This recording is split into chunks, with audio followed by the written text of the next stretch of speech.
काही काय सांगाल आज बैलगाडा शर्यतीचा कार्यक्रम आज पालघर जिल्ह्यामध्ये वाडा तालुक्यात पहिल्यांदाच आयोजित होतोय आणि आयोजक आपण आहात. कशा पद्धतीने तयारी आणि काय आहे विषय काय आहे? हा मैदान होता 22 तारखेला जो रद्द झाला एक ढोलकम ठिकाणी, जो शहापूर तालुक्यात काही अडचणीमुळे. तर मग एक असा विचार केला की अखिल भारतीय संघटना महाराष्ट्र राज्य ठाणे रायगड पालघरचं नाव कुठेतरी येतं, पण हे पालघर जिल्ह्यामध्ये घ्यायचं मन ठरलं की पालघर जिल्ह्यात हे मैदान घेतलं.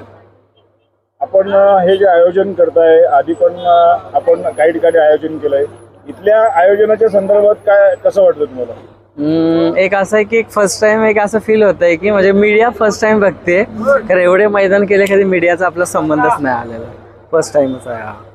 मैदानाबद्दल काय सांगाल? मैदानामध्ये म्हणजे एक असं बोलू शकते की म्हणजे वाडा तालुक्यातले जे गाव आहे सापरुंडे, इकडे लोकांनी भरपूर सपोर्ट केला.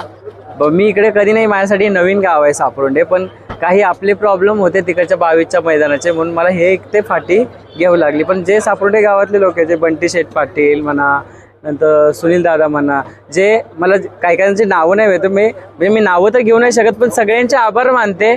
एक विजू दादा पण म्हणा, विजू पाटील म्हणा, जे पाटील मंडळी आहे, जे सगळ्यांचं मी आभार मानते. आणि जे मेन मुद्दा जो रान मालक आहे ना, संदीप पाटील, त्यांचं खूप आभार मानते. त्यांनी रान दिलं म्हणून आज मी मैदान